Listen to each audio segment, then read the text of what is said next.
Morning everyone, it's Ian from DIY Home and Gardening. 19th of August, a couple of days late on my mid-month videoing, but there's a reason for that. So at the allotment and thought I'd just do a little tour around for you. So if I turn the camera around, we can go and have a look.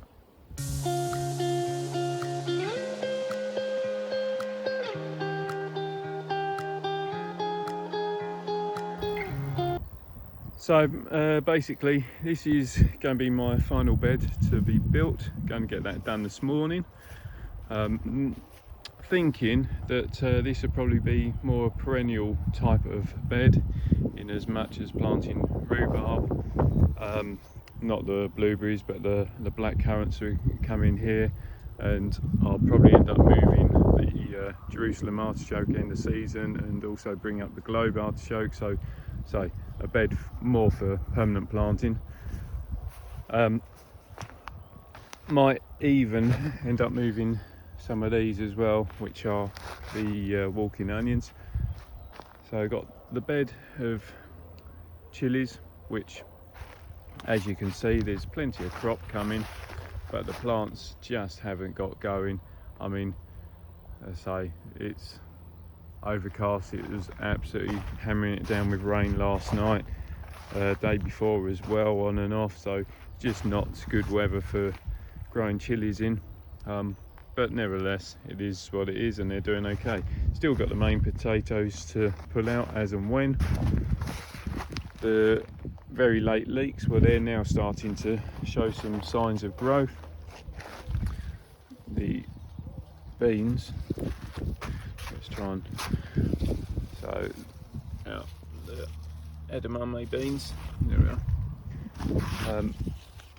They're starting to develop some decent pods, which will be good. Just remember that edamames are poisonous if you eat them direct from the pod, so you got to make sure you cook them first. Nasturtium's doing well, so Jerusalem artichoke doing very well, and it's got plenty of flower bud to the top of it now, so that's encouraging. And then in this bed, so purple sprouting broccoli, which you can see possibly there's a few tufts of purple. Actually there's quite a few coming on here, a bit early, but it just, I guess, just shows what the weather's been like, to be honest. And then here I've planted a block of perpetual spinach, got the Cavolo Nero, had a bit of a clean up on all of this bed last week, and planted out some Swiss chard, Bright Lights mix, my sort of go-to one. Brussels again cleaned up, doing well.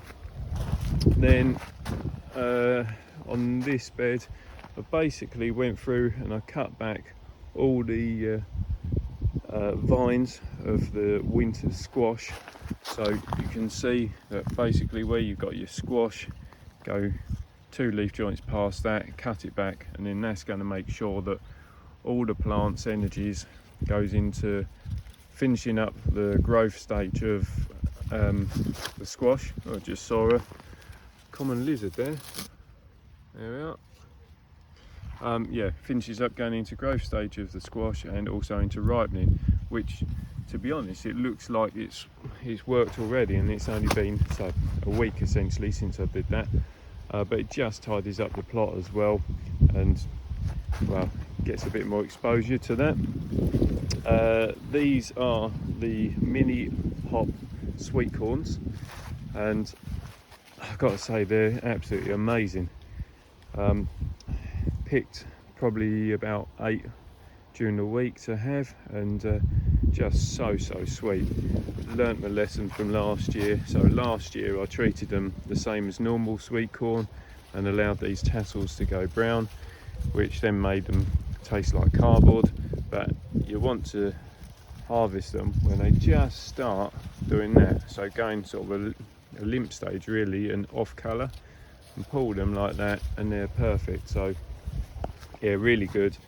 Bit the bullet, pulled out all the turnips because well, quite frankly, riddled with thrip and yeah, not looking very good at all. Got powdery mildew, which I suspect is why this courgette also has powdery mildew. Courgettes are looking massive. There's a bee in there doing a bit of pollinating for me. Thank you very much. Need to pick some more again. So these are the normal sweet corn, and you can see they're getting massive inside. I did peel this one down the other day. We'll have a little look. So you can see there it's not yet got the colour to it, it's just starting down the bottom there, but really as you're sort of checking, what you want is to have that nice buttery milk yellow corns, or whatever you want to call them, bits of sweet corn, and then when you stick your fingernail in, you shouldn't come out as the milky sort of liquid. It should be it should be sort of a milky coloured liquid, and that's when it's ripe. So yeah, they got a way to go yet. Again, courgettes, bloody hell, another massive one. Trying to keep on top of them but failing. These are the Turk's turbans, well, plus a couple of Yucca-curies that have come through from the other side, but Turk's turbans doing pretty well, and I'm really pleased, to be honest, because it's first time growing them, so not necessarily the size I'd hoped for, but I think that's probably because I've left so many fruits on, a bit like with the Yucca-curies. So again, probably going to have to treat them a little bit different, whereas the Yucca-curies I'll just kind of leave everything to grow, and that sort of size there, you know, like a good hand size, that's perfect for a Yucca-curie when you're stuffing them. But with these Turk's turbans, well, they probably want to be bigger, so next year I'll probably try and thin them to maybe 1 or 2 on the vine, just keep it like that. Onto this lot, so fennel. I went through the fennel last week and basically pulled out all the spindly stuff. Even stuff like that now is starting to break, so it's kind of gone past its best. Should have a nice solid bulb essentially to it, but again, oh well, that one there's spot on, so that's still solid, so I'll pull that, and that one's good. But basically where they're into their growth stage again, to get into their end of season really, they've been putting on so much top growth with trying to set seed, that it then essentially pulls the plant apart, and you just end up with all these individual shoots forming to want to grow. So that's essentially no good. Well, you could still eat it, but it'd be pretty hard, not the best. So yeah, got to keep on top of that and just probably pull the last of those. Welsh onions, Welsh onion generally just the perennial onion of the group, so you just leave those in, use the foliage.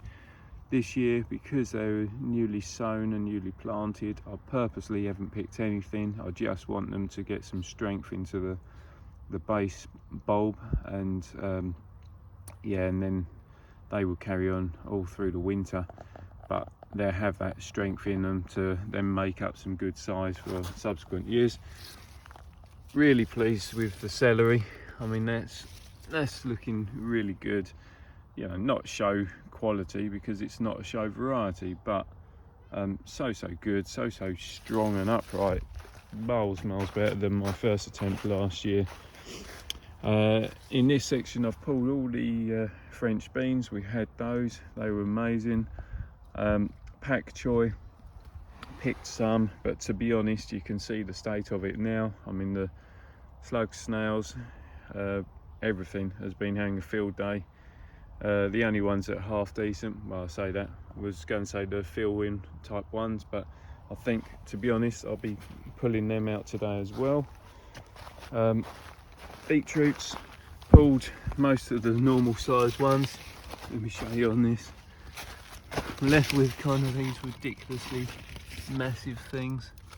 I mean, that one is just, you know, bigger on my hand, but they've all kind of gone like that, so I might leave one just to see how big I can actually get it. Something is definitely eating these velour beans, so they will be getting picked today, but I took off this cover the other day, so when I was doing a bit of tidying up and taking the fennel and the beans, and obviously I didn't screw it back down, and consequences, something's got in and it's been eating these, probably rabbits I guess, by the fact that all the tops of the carrots have been eaten as well. So yeah, I'll be in there today doing a bit of work, and essentially I'll just probably leave the carrots, I think. Then onto the chrysanthemums. So pretty pleased with these, to be honest, considering first year being up here, and you know, the ground wasn't the best, and well, I didn't put as much effort into the chrysanthemums as I probably should have. You know, certainly I didn't tie them up until late, but yeah, in terms of flower bud, I mean, they got absolutely stacks of flower buds. That late pinch definitely makes all the difference, and the flowers are looking good. So we've got the Allotment series. Let's get around the wheelbarrow.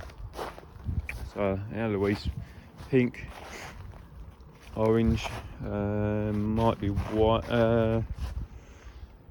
can't remember now. Look on the label, what we got.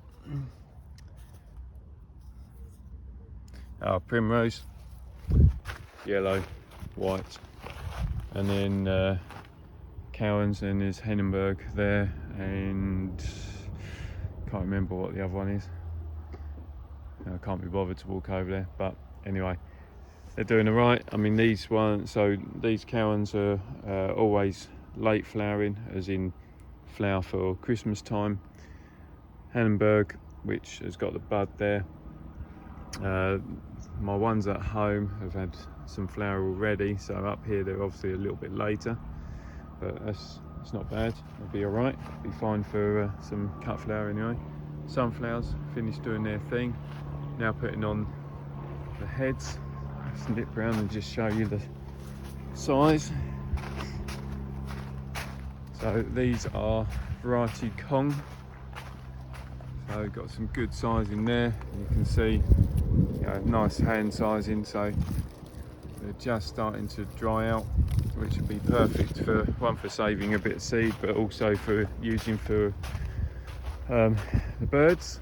So this is still empty. This is the strawberry bed with no strawberry plants in it, and the reason it's got no further, and the reason that I've not been up here for nearly a week, is because I'll try and get there. I was doing some tidying up, so I cleared all the manure from this one to put into here, and then I started turning all the compost material from this one into here. Let's have that. And my fork went straight into there, which was a big old wasp nest, and literally hundreds of wasps came out, and I got stung 3 times on the face, which was very painful, and stung on the upper arm, also very painful. As a result, made me feel quite ill, and didn't really fancy venturing up here again for a little while, and my arm is still red and swollen. I don't know if I can even so yeah, you might still be able to see it, but you can certainly see the puncture mark. So yeah, that's my reason why I haven't really progressed too much more. Anyway, onto this lot. So we've got loads of beans finally coming, some good sizing on there, and that foot long, or just over a foot long probably, without any real definition forming, that's perfect. You know, that's going to be a really tasty bean. Once you start getting, well, as a lot of people grow it, once you get it so that you can see almost the beans bulging, so, well, that's French bean, but if you had that bulging effect in a runner bean, then it'd just be as tough as anything to eat. So you want it just when you can start see the rippling to it, and yeah, the beans are still nice and tender inside. But anyway, we've been in quite a few of those, but it's just really annoying the fact that it's taken until essentially middle of August to get the beans up to sort of the 6 foot height and doing their thing. But you know, it's just the way the season's been. So this section here, pumpkin patch, kind of knew early doors that the pumpkins weren't going to get up to a good size because we just haven't had that summer, and you can now see telltale signs of powdery mildew. So that again shows the weather conditions that we've had. You know, this cool, wet, and then wet and warm, so perfect for powdery mildew. But the wet is not good for the cooler temperatures is not good for the pumpkins. So because I knew that I wasn't going to be getting a decent size, I didn't bother thinning out the pumpkins at all, and just ended up keeping all 9 plants in here, rather than, you know, the plan was just to essentially plant out and then rip out the weaker ones. So I suppose as a result we end up with some good sized pumpkins. You know, you can still see they are good in terms of, you know, carving sizing, but we got 1, 2, 3, 4. See, there's a rotten one there. That one will make up to size there. Let's just get round. Got another one there. 5, 6, 7, 8. Yeah, so I think, one there, 9, 4, 5, no, 5, 6, 7, 8, 9, 10. So 10 pumpkins we should have out of this patch, which will be, yeah, good for carving up anyway. Then we got the giants. So let's have a look as to, can't remember which order these were. I've got a feeling this is Aggie White. If I could find the label, I can tell you, but we'll assume that's Aggie White. If I can find a label in any of these, it's going to be a bonus.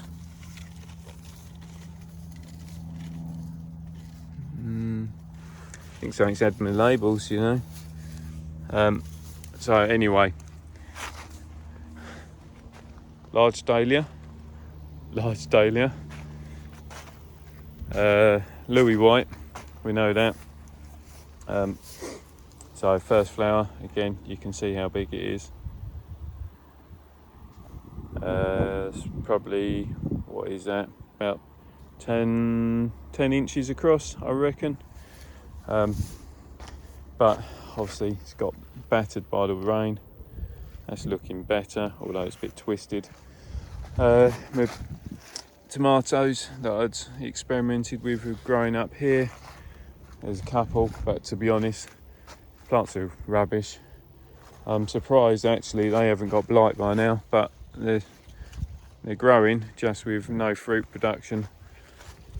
So again, probably grab that out today, just accept it for what it is. So we've got the other dahlias. So we've got Canal,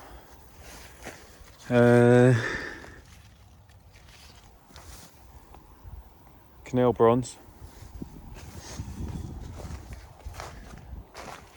Hallmark,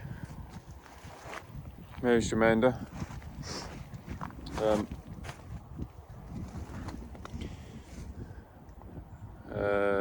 What's it called? Scafell Jane. Then it's Westerton Harry. I'm trying to remember what that one is. Can't think for the life of me. Oh yeah, it's one-eyed Jill, but for some reason it hasn't got the pink flush to it. Or sort of apricot pink flush, which is a bit of a funny one, but I'm not the only one that's had that issue. So yeah, I'm wondering if there was a bit of a batching problem on that. Then that is, oh yeah, light and soft to clean, so it's looking really nice. Rycroft Jill. And what we got? Now this was also meant to be a Canal bronze, whereas I think I've shown it before, clearly isn't. That came from Sutton, so real disappointment on that. What's that? Oh, so that's another Winholm Diane as well. Yeah, and oh yeah, Scafell Jane. So yeah, Daly's doing their thing. Got a couple others at home, which I can show you when we do that part of it. And then this section, well, it's gone absolutely crazy. So butternut squash are in here, and the sweet potatoes. So got the two varieties butternut squash, the vigorous one, and the less vigorous, albeit slightly more advanced, sweet potato with sort of the purplish leaf that's going through that, and then the physalis going through, which I don't think, to be honest, I don't think these are ever going to ripen. It's just going to be too cool a summer, I think, for those. I can't see that any are going to ripen myself, so it's still that green colour instead of the golden orange. But yeah, that is the mid-August roundup for the plot, and then when I get back home I'll finish up there for you. Well, I'm back at home. Thought I'd start by showing you these tasty beauties. Look at the size of those. Wichita, blackberry Wichita. So we've actually had loads of them this year. Typically is that put up the fleecing to stop them getting scorched, and this year it's been very overcast the whole time, but wasps are digging in annoyingly. So yeah, need to get them picked, otherwise the wasps are having them. Right, let's go and have a look. Thought I'd show you the grapevine. Doing all right, not as good as it should be, but you know, weather again. Grapes are looking very small for the time of year. They have been thinned out a bit, but yeah, hoping that they would have started bulking a bit more than they have, but certainly plenty on there.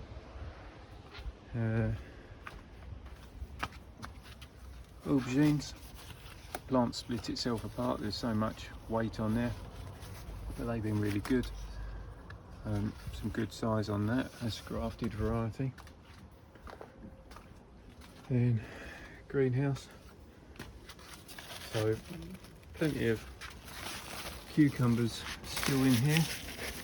You know, always seem to find the odd monster, but I did start having a proper strip down last week, just because the amount of powdery mildew was getting more and more, so I literally stripped off all the foliage on White Wonder, a couple of the others, but it won't be long now. You know, once I pick a few more, won't be long before essentially this lot starts coming down. Melon's doing nicely, starting to get the cracking over it, so I reckon that's probably going to be ripe pretty soon. Some more crystal apple through there. Turmeric, there's a planter there, and then the plants there. I've given a few plants of those away this week. Same with ginger, given a few of those away. Avocado. These are papayas, all looking pretty big. Oh, potted up the stevia this week, and then cut off all the tops, dried out the leaf, so that's going to be some nice sweet leaf to use. Peppers, but I mean the plant's rubbish, but that's my pepper in a can. Just giving it a good soak because it had dried out last night or yesterday. Mango, nearly touching the top there, needs to be moved. And let's have a look here. So here are some of the little bell planters of peppers. Tomato alley, which is a bit of a job to keep up with using so many. So I think I'm going to have to start on making some soups just to use up a few. So good though. Thought I'd show you this one, Big Daddy. Got a good old size to it. And have a grapevine. Still haven't done anything with it. Need to. These are the Solanum Narangillas, Solanum quintoriensis. Big old leaves, but this year will definitely be my last year growing them, because unless these overwinter, they're not going to be fruiting. So kind of take up a lot of space for not a lot. Peppers that never got round to being planted out, but to be fair, the ones that are over the allotment have not really put on any more growth, so I might just as well keep doing what I'm doing, feeding these, watering them, see what they do. This is Scarlet Wonder, this one, and they're the sweet peppers. And then in here, had a bit of a sort out. So basically I've planted up the basil plugs that I had growing. The other bits I've got rid of, and these I managed to pick up last week, cuttings, well, unrooted cuttings of perennial kale, so be interested to see how they do. But yeah, essentially that is it. That's the mid-August roundup. Yeah, just for a bit of colour there. And that is that. As I say, mid-August. Allotment, grow your own roundup done. If you've got any questions, then please send them to me. I'll do my best to answer them for you. If you like what I'm doing, then please subscribe to the channel. Don't forget to hit that reminder button so you don't miss out on future videos. And I always say it, but it is so true. Enjoy what you're doing, have fun, and well, when the sun comes out, enjoy it. Till next time, bye for now.